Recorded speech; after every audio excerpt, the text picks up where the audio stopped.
Panevėžio miesto širdyje, Laisvės aikštėje, kurioje vyksta dauguma miesto renginių ir kupina veiksmo, stūkso viena iš didžiausių Lietuvos miestų paslapčių – apleistas viešbutis Nevėžis. Kartą ši vieta buvo šurmulio ir gyvybės pilnas centras, kur susitikdavo keliaujantys žmonės, verslininkai ir turistai iš visos šalies. Panevėžio miesto valdžia sprendimą statyti viešbutį Lenino aikštėje priėmė 1965 metais. Pastato projektavimas prasidėjo po to, kai miesto gyventojai buvo pakviesti padėti išrinkti pavadinimą naujajam viešbučiui. Pradžioje viešbutyje buvo 300 vietų, o jame veikė 120 vietų restoranas, kavinė, ryšių skyrius ir kirpykla. Nuo 1980 metų viešbutis buvo klasifikuotas kaip aukščiausios B klasės kategorijos. Dabar, atsitraukęs nuo šiuolaikinio miesto pulso, viešbutis stovi kaip tylus liudininkas praeities šlovės ir pamirštų istorijų.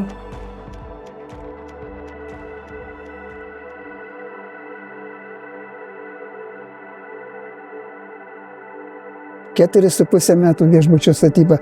Viešbučio statybą pradėjom 68 metais, o baigėm 72. Kelis kartus buvo atidėtas statyba dėl medžiagų trūkumo, dėl organizacinių klausimų, dėl subrangovų. Čia viskas. Tokių klausimų, kaip ir visada statybos eigose būna. Jeigu kalbam apie mūsų viešbutį, kuriame esam, tai aš jums pasakysiu tą, kad jis buvo baigtas jo projektavimas 68 metais, suprojektavo Kauno filialas. Projekto vadovas buvo toksai Kondzelevičius Viktoras. Dirbo Ražauskinis, Peičys prie projekto ir dar projektas buvo institute ir mes jau pradėjome paruošiamieji darbai prasidėjo. Buvo nugriautas čia pastatas tokis seno tipo, kur čia klausimų dabar iškyla, ar vertėjo juos nugriauti. Ir iškastas buvo, kaip mes vadinam, katlavanas, pamatų duobė. O aš tada dirbau kelis mėnesius komprojektą. Ir pradėjau kalt polius, čia po viešbučio viena dalim yra poliai sukalti. Pradėjau tuos polius kalti ir man pradėjo dunksėti, kaip čia be manęs kalo tuos polius. Iš vis dėlto mane toksai Algis Preidis buvo viršininkas, jis suprato ir mane išleido. Ir aš pradėjau dirbti čia kaip darbų vykdytojas. Sunkiausias darbas buvo, kada mes atėjom, tai buvo pamatų betonavimas. Čia tokie juosiniai pamatai yra. Buvo 265 kubai betono, 88 tonos armatūros, o betoną nepertraukiamas betonavimas, mes 2,5 paros dirbom šičia betonavom. Ir betonas buvo vežamas dar tais mūsų statybos laikais, nebuvo tokių mašinų, kaip dabar yra su maišu. Tai buvo zyliukai, po 2 kubus veždavo. Tai pažiūrėkit, 265 kubai betono ir zyliukas veždavo po 2 kubus.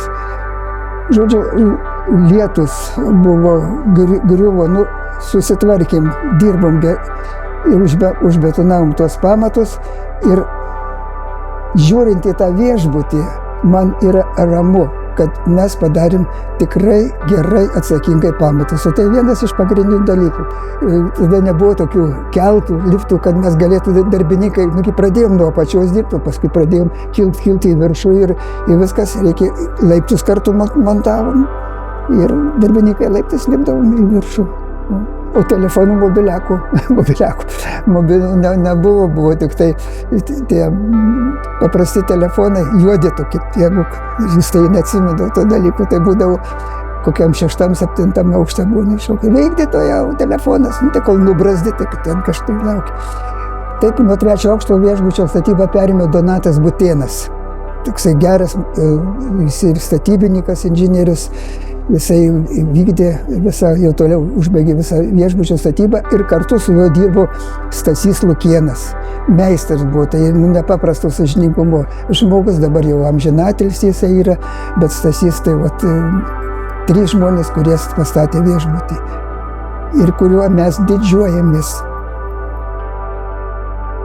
O konstrukcija, tai sunku man pasakyti, kodėl tokia pasirinkta. Tai buvo numatyta, kad 300 vietų būtų, kad būtų liukcai, kad būtų 2 viečiai, būtų 1 viečiai, kad būtų kompaktiškas turbūt, kad nebuvo ir vietos čia tokios didelės, kad čia statyti kažko.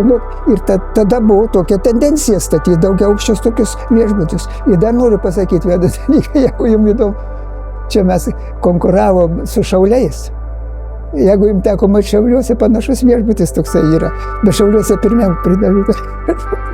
Tai čia, ką žinau, Panevėžys ir Šiauliai kaip ir visada, kaip ir krepšį, kaip ir visur, tai ir su viešbučiais. Bet Šiauliuose atrodo veikia viešbutis dabar, o pas mus, matau, tik tai pirmas aukštas čia, antras aukštas, antram aukšte buvo įrengim čia, virš restoranas, kavinė, tai jis veikdavo nuo 7 valandų. Tai čia buvo tokia naujiena panevėžiečių gurmanam, kad veikia kavinė. Atidarimas buvo gan įspūdingas, dalyvavom visi statybininkai, labai restorano salėje labai gražus panuoja yra padarytas. Tarp kitką viso viešbučio tuo laiku dizainas, tuo laiku šviestuvai, metalų dirbiniai, viskas Panevėžio. Ir kur yra padaryti Panevėžio menininkų ir Panevėžio meistrų. Labai panevėžiečiai kažkaip mes visi tą viešbutį žiūrėjom, laukėm. Virš viešbučio yra toksai kavinukė, tenai tokia, jeigu matysit, yra kavinukė ir ten, manau, viena didžiulė klaida yra padaryta. Mūsų turėjo būti ažūrinis stogelis, o mes padarėm monolitinį stogelį. Tai reiškia, ažūrinis turėjo būti persišviesas jiem, o mes užbetonavom visą ten su brigadininku Savicku. Kaip mes nenužiūrėjom į brėžinius, o paskui, kada užbetonavom, jis taip ir stovi dabar tas stogelis.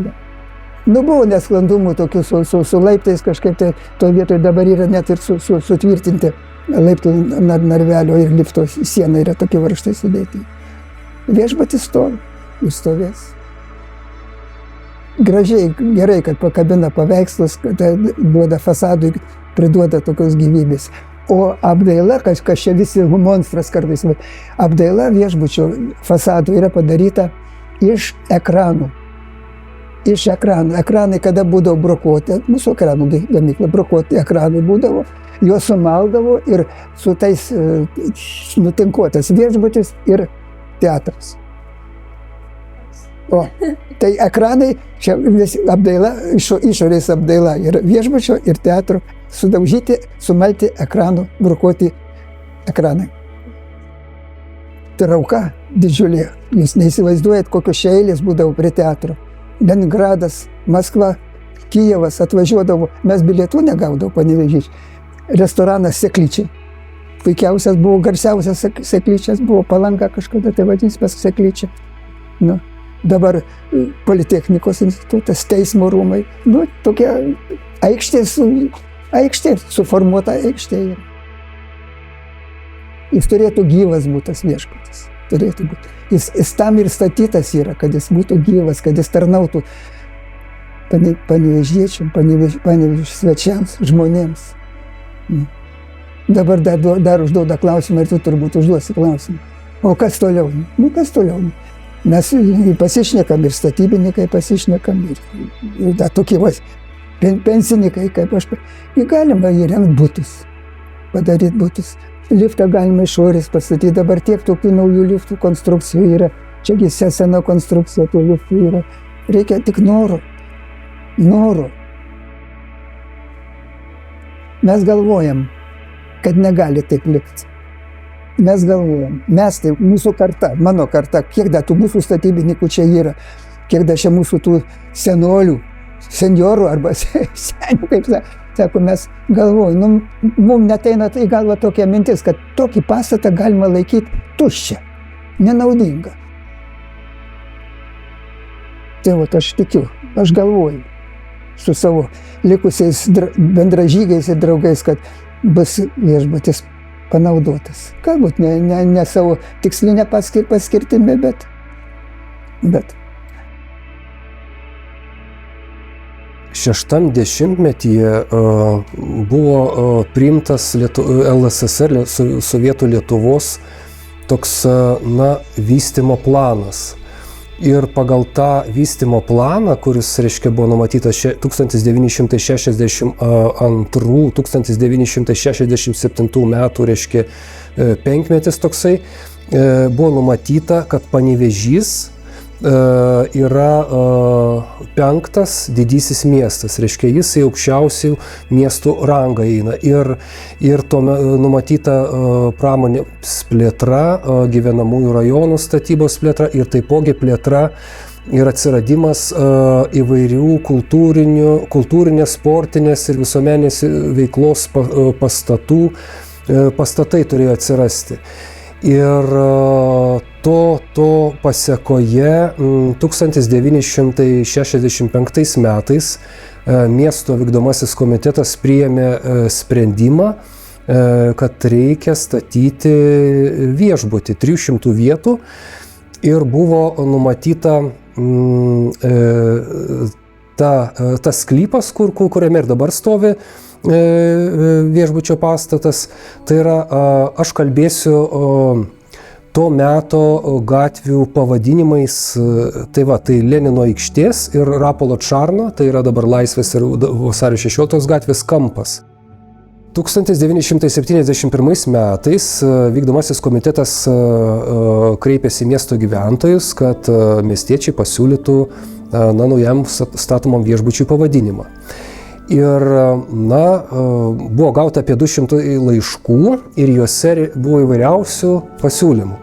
Sakykime, ten lino kombinato darbuotojai siūlė pavadinti Linas, nes Panevėžio kraštas, Šiaurės Lietuva, tai lino kraštas. Toliau buvo ryšių tarnyba ir ekrano berods gamyklos darbuotojai siūlė Aukštaitija. Irgi toks labai, vis tiek Aukštaitijos, Panevėžys kaip ir Aukštaitijos sostinė, nors Utena irgi Aukštaitijos sostinė nori būti. Na ir dar buvo Klevas, dar buvo Ramuma ir dar įvairiausių pavadinimų. Dar buvo vienas pilietis pasiūlė Europą. Ir dalis žmonių pasiūlė Nevėžis. Ir vykdomasis komitetas, reiškia, patvirtino šį pavadinimą. Būtent tuo laikotarpiu, kai viešbutis buvo pastatytas, mieste išdygo labai daug, kaip santykinai kultūrinės veiklos pastatų, įvairių visuomeninių pastatų ir plėtėsi labai pramonė. Ir iš Sovietų Sąjungos kitų respublikų atvažiuodavo specialistai, kurie čia dirbti, konsultuoti ar padėti statybos ir taip toliau. Tai buvo, jie apsigyvendavo viešbutyje. Taip pat reikia turėti dar omenyje, kad priešais viešbutį 1967 metais pastatytas naujas Panevėžio dramos teatro pastatas. Ir tuo metu, šiame dešimtmetyje, teatras buvo tapęs žinomas toli už Panevėžio ir Lietuvos ribų. Ir į spektaklius važiuodavo ne tik iš kitų Lietuvos miestų, ne tik iš Latvijos, tačiau ir iš Maskvos, iš tuometinio Leningrado. Tiesiog grupėm žmonės važiuodavo. Ir tiesiog tuometiniai teatro administratoriai sakydavo, kad vienintelis mūsų darbas sudėlioti paraiškas. Nes vietų nebūdavo. Ir viešbutis užpildymas būdavo ten, sakykime, apie 80 metus, kažkur tai apie 92%. Ir kai yra 300 vietų, tikrai nemažas. Jau labiau, kad tokiam miestui toks didelis viešbutis, tuo metu, kadangi Sovietų Sąjunga, Lietuva buvo okupuota, tai kaip ir iš Sovietų Sąjungos, o dabar, sakykime, statyti viešbutį su daugybė vietų, tai, yra rizika tikriausiai.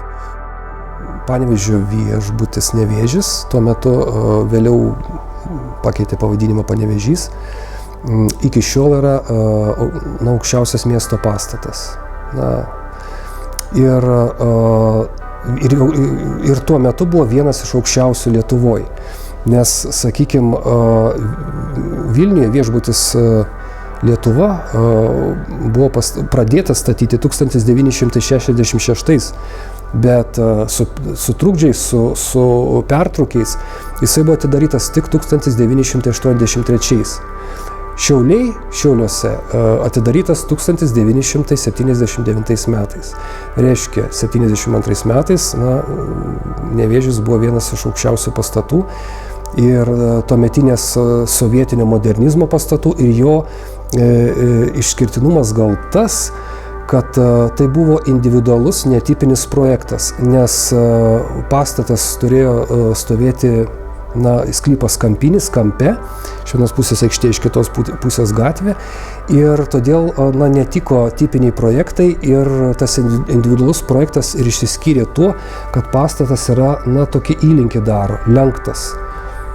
Ir va čia jo toks išskirtinumas yra.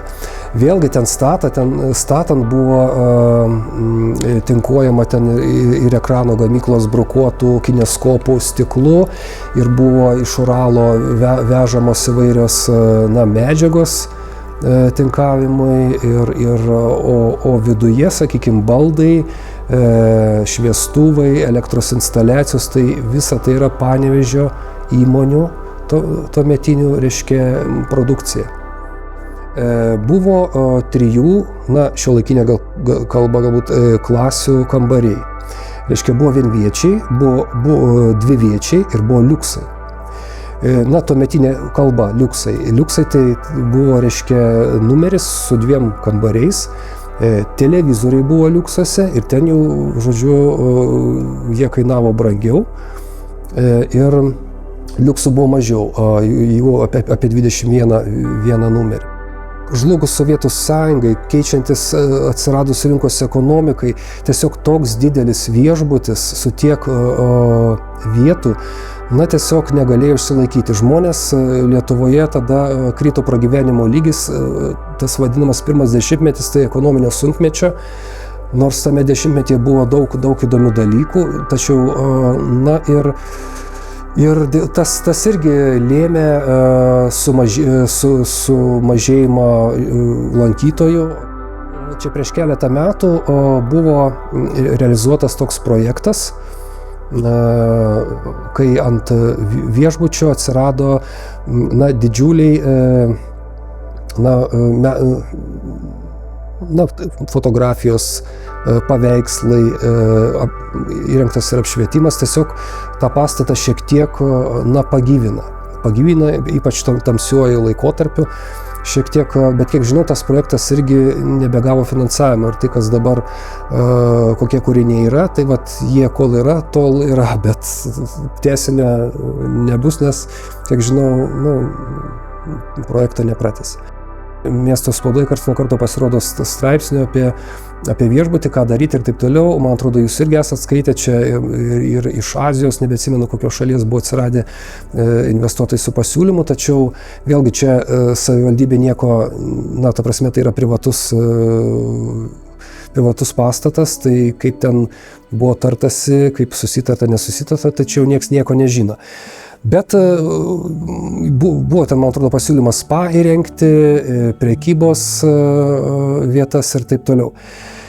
Ir pernai 22 metais, kiek žinau, buvo irgi rengiamas projektas, kaip rekonstruoti vėlgi ir įveiklinti šitą pastatą. Ir tame projekte numatyta viešbučiai palikti dalį aukštų rekonstruoti kaip į butus. Toliau pirmas, antras ir dar keletą aukštų galbūt taip prekybai, komercinės paskirties pastatams, kontoroms, tai yra patalpoms, kontoroms ir panašiai. Kiek ir pasišneku su kolegomis ir šiaip su pažįstamis, kad žmonės tikrai mielai žiūri tai, kad čia bus butai, nes iš tikrųjų vieta puiki. Vėlgi čia mes galim ir pasvajoti, ir kadangi vėlgi ten, kiek žinau, yra dar tokia problema, per žemos lubos yra, ten ta prasme ventiliacijai, ten įvairioms sistemoms truputėlį reikėtų, kad jos būtų aukštesnės, nes kaip viešbučiai, pagal tuometinius standartus, kai statė, atsiprašau, tai buvo kaip ir matyt normos ribose.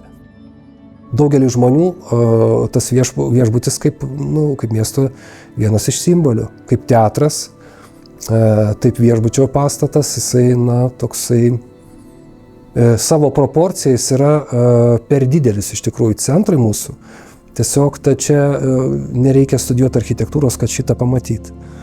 Tai čia akivaizdžiai. Bet tuo metu tikrai kėlė tos senus pastatus iš 2 aukštų, darė, pristatinėjo 3 aukštą, tokį 5 pagal dydį Lietuvos miestas. Ir tą didmiestį ir kėlė, ir į plotį, ir į viršų, ir plėtėsi tiesiog, buvo toks laikas, tiesiog toks laikotarpis buvo. Manau, kad vis tiek kažkaip tai išsispręs vienokiu ar kitokiu būdu.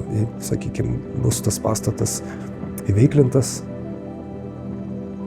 rekonstruotas ir turėsim prie atsinaujinančio miesto su daug gražių erdvių turėsim dar vieną tokį atgimusių pastatą erdvę.